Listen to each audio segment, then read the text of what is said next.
En nuestro bloque de entrevista damos la bienvenida al director del Catastro, el señor Francisco Ruiz Díaz, para hablar un poco acerca de los lineamientos de la Fiscalía Inmobiliaria para lo que va a ser este año, de cara ya al 2019. ¿Cómo está, director? Gracias por venir. Buenos días, Edgar. Feliz año nuevo a vos y a toda la audiencia de La Mañana Pro.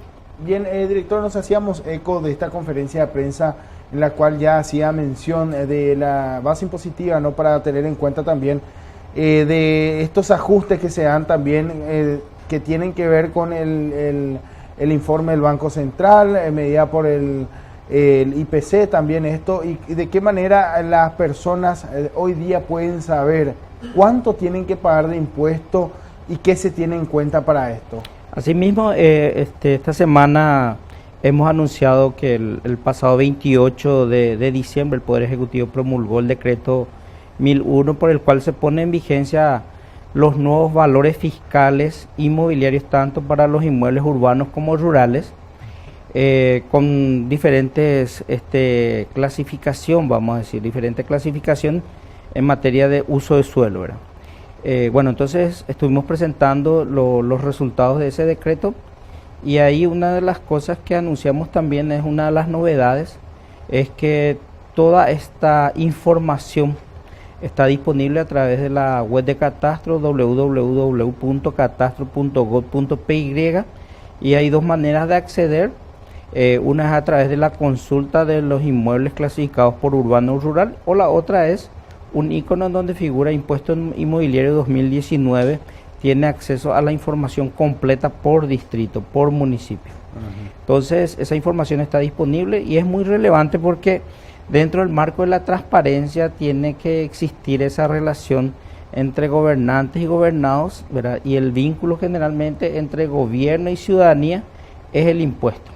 Y en este caso estamos hablando del impuesto a la tierra. Y la tierra, a su vez, según el artículo 109 de la Constitución Nacional, la tierra tiene que cumplir dos funciones, dos tipos de funciones: una función económica y una función social. Por eso es que nosotros también utilizamos esa clasificación del suelo tanto urbano como rural. Entonces los suelos urbanos quedan reservados para un fin social, que es que las personas puedan desarrollar determinadas actividades, por ejemplo actividades comerciales, o bien utilizar el suelo como vivienda, y en la clasificación de los suelos rurales, que se pueda utilizar para una actividad económica, sea agrícola, ganadera, silvícola, ¿verdad? Para que los televidentes puedan entender, ¿en cuánto queda, de acuerdo al ajuste que ustedes observaron, el impuesto inmobiliario para este 2019? En este año, en el 2019, todos los inmuebles, tanto urbanos como rurales, aumentan en 4,1%, una cifra, un ajuste menor de lo que fue en el 2018, que fue ajustado en 4,9%. ¿Este ajuste corresponde al informe del Banco Central? Este ajuste corresponde al informe del Banco Central porque la Ley 125 establece que el Servicio Nacional de Catastro anualmente debe solicitar el informe al Banco Central. Algunos se preguntarán por qué, si hace poco se anunció que la inflación es un poco más de 3%, Catastro ajusta por 4,1%. La ley establece que llegado noviembre, Catastro tiene que solicitarle al Banco Central del Paraguay el informe respecto a la variación entre el 1 de noviembre del año pasado respecto al 1 de noviembre de ese año. Una variación interanual sería. Interanual, de noviembre a noviembre. Sin embargo, la inflación se mide de diciembre a diciembre, vamos a decir, un mes de diferencia. Entonces, por eso es un poco la diferencia en las tasas, ¿verdad?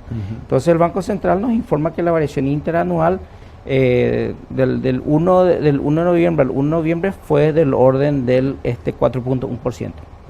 Esto debemos entender que se enmarca dentro de la ley 125 también, ¿no? Así mismo es. La ley 125 determina este mecanismo de ajuste anual. Hay un aspecto que tenemos que empezar a discutir sobre esto, si es la mejor manera también de realizar el proceso de avalúo de los inmuebles. Hay una tendencia muy fuerte a nivel mundial de que los procesos o los avalúos de inmuebles se hagan a través de la metodología que le llaman valor de mercado.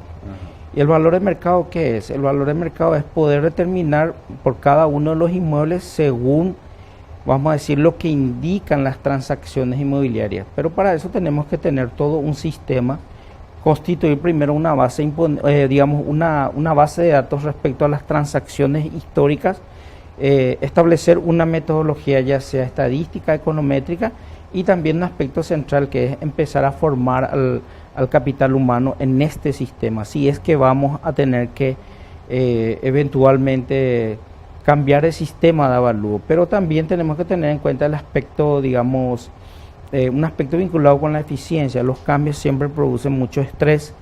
Entonces, si eventualmente uno va a tener que salir del sistema que estamos realizando ahora, que es variación por IPC, entonces tendríamos que ver una convergencia gradual, no una convergencia violenta más. Ahora, ¿qué son los valores fiscales? Porque esto es importante también aclarar para que los televidentes puedan entender. Sí. Hay diferentes formas, o sea, nosotros los economistas solemos decir que el precio es una información muy relevante en los mercados, envía una señal, o sea, si un kilo de pan cuesta 5.000 guaraníes, está enviando una cantidad infinita de información.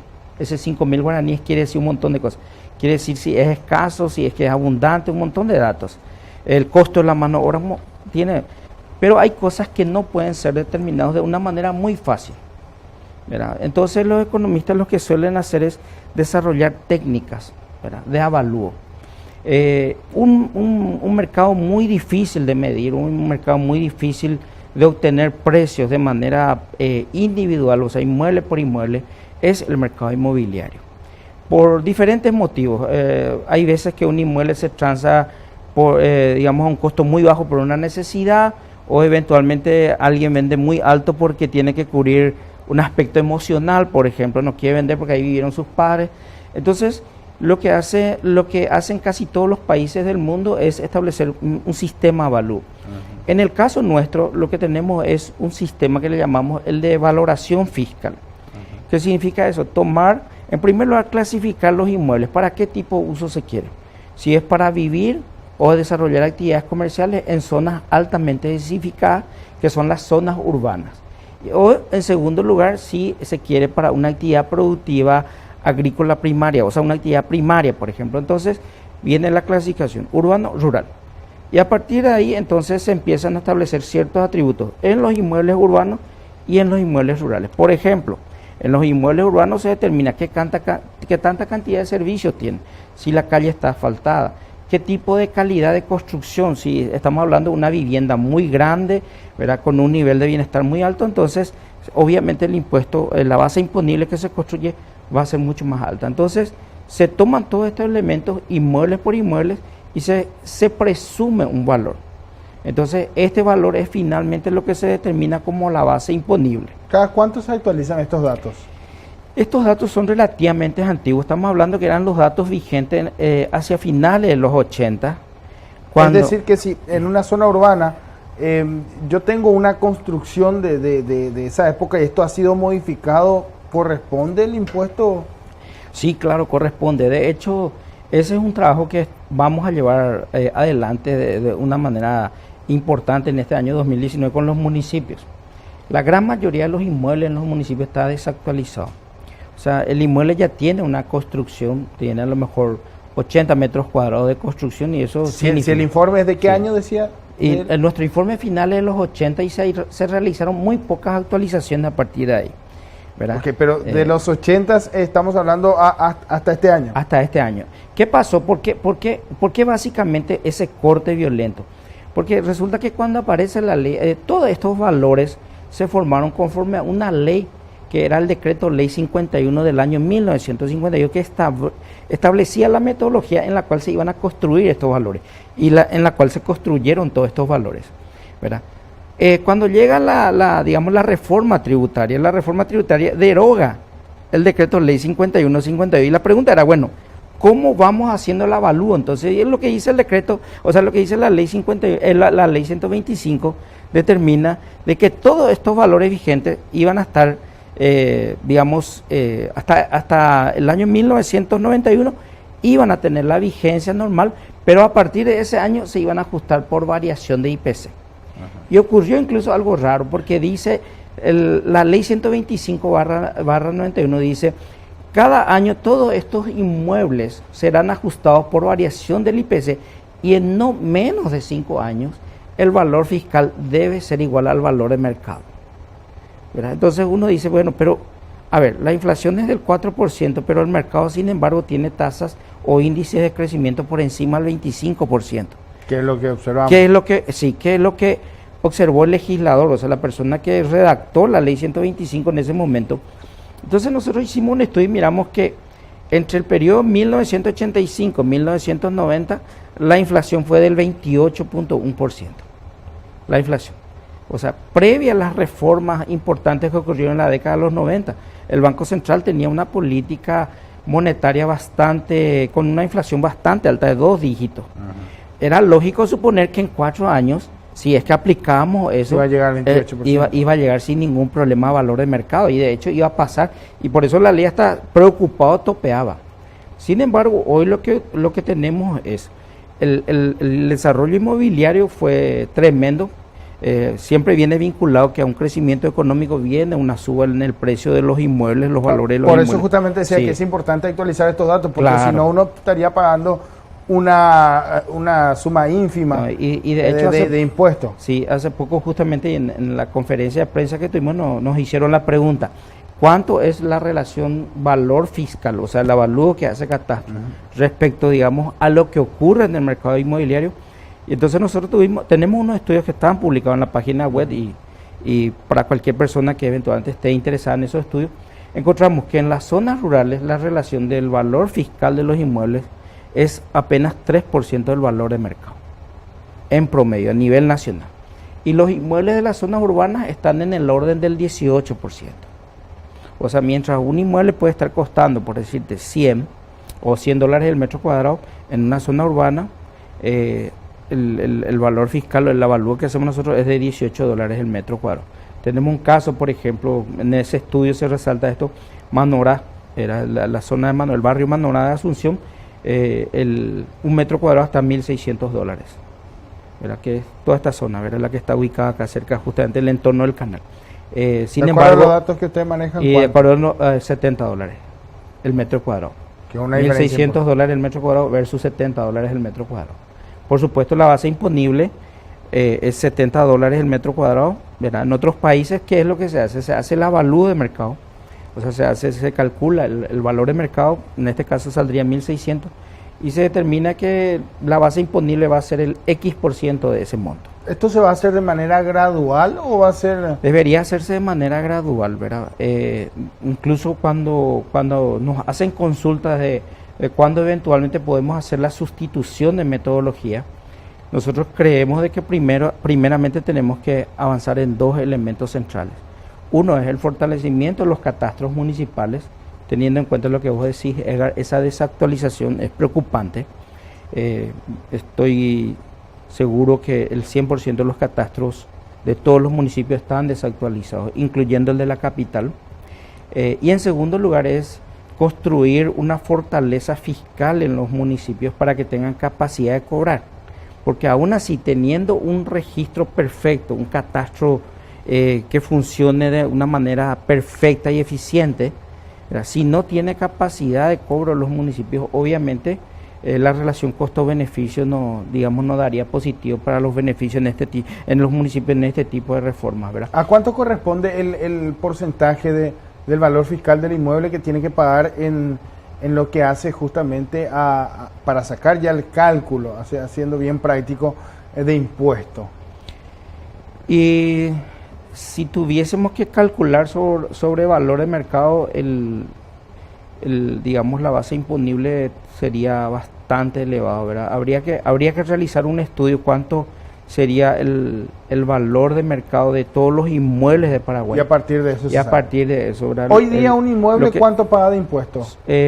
Un inmueble, dependiendo de su ubicación, por ejemplo, en la conferencia de prensa nosotros mostramos el caso de un inmueble que pagaba, no recuerdo, 160.000, un poco más, por ahí en ese entorno. ¿Pero cuánto en porcentaje? ¿1%? El 1%, la tasa es del 1%. La tasa es de 1%. La tasa es del 1%. Tenemos diferentes casos. Tenemos casos, por ejemplo, el que resaltamos la vez pasada, una hectárea de tierra en Santa Rita está en el orden de los $25.000, una hectárea, valor de mercado. Sin embargo, el avalúo fiscal es del orden de los $215. Entonces, la relación valor fiscal-valor de mercado es 0,1%. No. Entonces, si aplicamos el 1% sobre $25.000, tendríamos una recaudación de $250, ¿verdad? Sin embargo, hoy tenemos una recaudación, creo que 25 sería $2,5 por hectárea, lo que se recauda en Santa Rita. Entonces, por supuesto, hay una diferencia tremenda, pero tampoco los cambios pueden hacerse de una forma... Por eso decíamos que sí, tiene que ser de manera gradual. Sí, son dos elementos. En primer lugar, trabajar con los municipios para fortalecer catastro y la administración tributaria, y en segundo lugar, obviamente, buscar los consensos para poder modificar el sistema, ¿verdad? Un por ciento nos decía la base imponible para... Un por ciento es la tasa del impuesto que se aplica sobre la base imponible para la recaudación. Sobre la base imponible. Sí. Hay, digamos, multas, en este caso, sí, en predios que, digamos, estén en zonas urbanas. Sí, ese es un aspecto muy interesante. En el caso de los inmuebles ubicados en las zonas urbanas, la ley 5.513, o sea, nosotros decimos que los inmuebles deben cumplir dos funciones. Como decíamos al principio. Sí, la función económica y la función social. Y la pregunta es, si un inmueble está por 5 años o por 10 años baldío o por 20 años, ¿verdad? ¿Qué función está desempeñando? Ninguna de estas funciones asignadas por Constitución. Por lo tanto, pero tampoco se puede violentar los derechos de propiedad, porque los derechos de propiedad son considerados exclusivos y absolutos, ¿verdad? Y perpetuos, ¿verdad? Entonces, y eso está garantizado también en la Constitución. La pregunta entonces, ¿cómo puedo incentivar, cómo se hace en cualquier país del mundo para obligarle a las personas que dejen de especular con el inmueble y atraer los impuestos? Entonces, en el caso nuestro hay una recarga. Por ejemplo, cuando un inmueble ya tiene 20 años en poder de una persona, la recarga es el 50% del impuesto que paga esa persona. Es decir, 1,5%. 1,5, exacto. Se calcula la base imponible, y que es la que el catastro hace el cálculo, y se aplica una tasa del 1,5 cuando el inmueble es baldío. Estamos hablando de 20 años como tope. 20 años. ¿Sí? No, es gradual. Hay una tabla que en este momento no recuerdo los valores, creo que va desde los 5 años, ¿verdad? Si un inmueble hace 5 años está en tu poder y no hay ninguna construcción en ese inmueble, directamente ya se te aplica una X cantidad. Lo que recuerdo es cuando el inmueble tiene 20 años, se le aplica el 50%, ¿verdad? Pero en la ley hay una tabla que se establece y que es la que se aplica en el caso en que los inmuebles sean baldíos. Eso ya los cálculos van incluso desde el propio catastro, ¿verdad? Y esto lo manejan los municipios directamente. Esto lo manejan los municipios directamente. El cobro corresponde a los municipios. La misma cosa, la multa. Ellos por la ley orgánica municipal tienen la posibilidad de fijar plazos en donde cobran de manera normal el impuesto. La gran mayoría de los municipios van de enero a marzo, el periodo regular de recaudación, y si uno paga en ese tiempo posterior a marzo, ya si paga lo hace posterior a marzo, paga con multa. ¿Usted maneja datos de cuánto se recaudó el año pasado en materia de impuestos? Tenemos datos porque ahora estamos cerrando 2018 y todavía nos falta recibir un reporte. Hay una forma indirecta que nosotros calculamos, ¿verdad? Pero en el caso, por ejemplo, del 2017 se recaudó 85 millones, el dato que tenemos nosotros de una estimación que hicimos, 85 millones de dólares.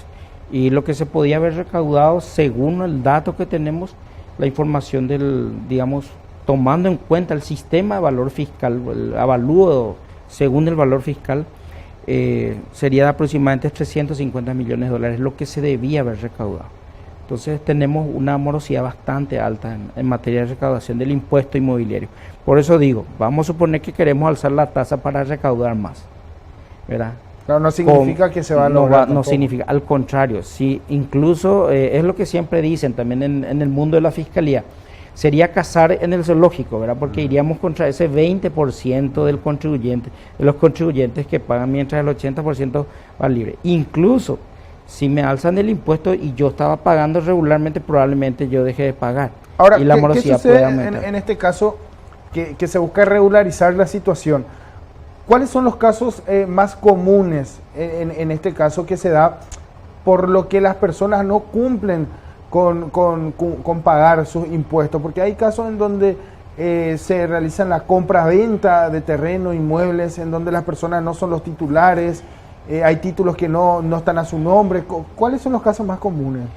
Y los casos más comunes son aquellas personas que no entran digamos, en un flujo formal en un determinado periodo de tiempo. O sea, si vos no tenés necesidad de vender tu casa, ¿verdad? Es probable que digamos que tengas 10 años de de morosidad del impuesto, que hace 10 años que no estés pagando el impuesto.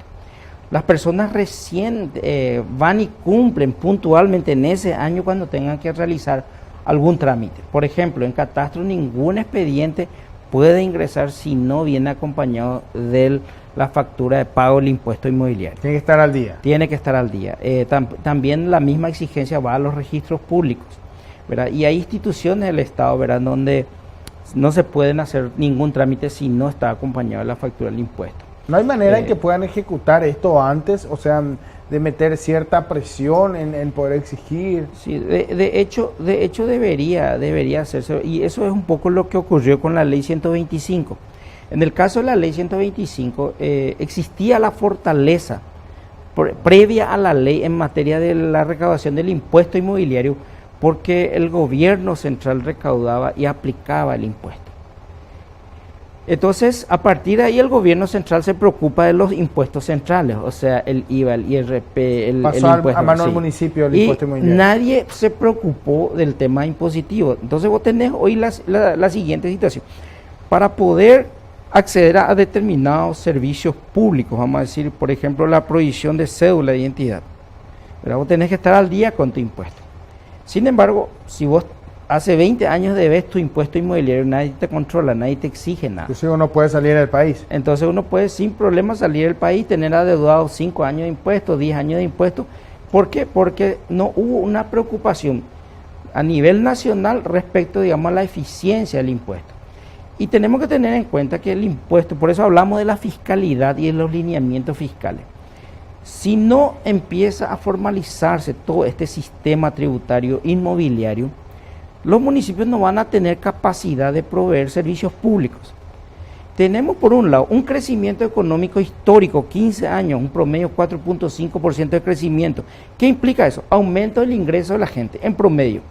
Tenemos un proceso de urbanización tremendo en cada uno de los departamentos, en cada uno de los municipios, en las diferentes regiones del país. Un crecimiento impresionante del urbanismo, porque el urbanismo viene con el aumento del ingreso per cápita, vamos a decir. Y ese aumento del ingreso de las personas lleva a que demanden bienes públicos. Pero si el municipio no tiene capacidad financiera para proveer los bienes públicos, entonces obviamente vamos a tener una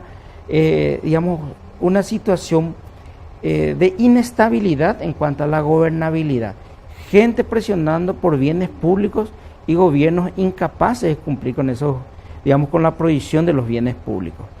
Entonces tenemos que el impuesto inmobiliario en todos los países del mundo, en absolutamente todos, tiene como fin ayudar a los municipios en cuanto a sus finanzas, a los efectos que ellos puedan proveer. O si no, que tenemos intendentes visitando el Ministerio de Obras Públicas y Comunicaciones para que le asfalte su calle, visitando el Ministerio de Salud para que se cumpla con determinado. Siempre buscan oxigenar claro, un poco, entonces siempre, entonces la no se logra el equilibrio. Sí, ¿dónde está la descentralización? Entonces, si finalmente tengo que venir al gobierno central a pedirle ayuda, ¿verdad? O sea, es como el caso cuando tu hijo te dice que ya puede tomar decisiones y no quiere que influya más en sus decisiones. Entonces, cuando te dice, papá, por favor no te metas en mis cosas. Eso es factible siempre y cuando él financie sus propios gastos. Ahora, si él te pide el sábado a la noche plata para cargar el combustible porque quiere salir, obviamente vos le vas a dictar pauta. Entonces no ocurre, digamos, esa independencia. Y acá, la descentralización va a ser factible el día en que los municipios no tengan que estar solicitando transferencias, ¿verdad? En todos los países del mundo ocurren las transferencias. Lo que tiene que ocurrir es que tiene que haber un mayor esfuerzo y las independencia económica. Tiene que financiarse con los impuestos autónomos municipales, vamos a decir. Entonces, tenemos que hablar de fortalecimiento de la descentralización o la descentralización efectiva a partir de las finanzas municipales. Pero mientras no empecemos a hablar de estos temas, tampoco vamos a tener una descentralización tal cual mandata la Constitución Nacional. Tampoco vamos a tener gobiernos locales fortalecidos para proveer las necesidades de su gente. Y tampoco vamos a tener la construcción de un sistema en el cual los gobiernos respondan a la ciudadanía y la ciudadanía a su vez sean responsables en cuanto, digamos, a su rol social, por decir, ¿verdad? Porque Muchísimas gracias, la ciudadanía director. cumple No ese quedamos rol. lastimosamente No, sin tiempo. sí, Agradecemos su presencia y bueno, por darnos todos los detalles de lo que se tiene que tener en cuenta para este 2019 y lo que se debe hacer sobre también los lineamientos de la fiscalidad inmobiliaria para este 2019, y reiteramos también a los televidentes que pueden acceder a la página web de Catastro para poder tener todos estos detalles, también el último boletín en donde se informan todos estos detalles. ¿Está bien? Así mismo, gracias.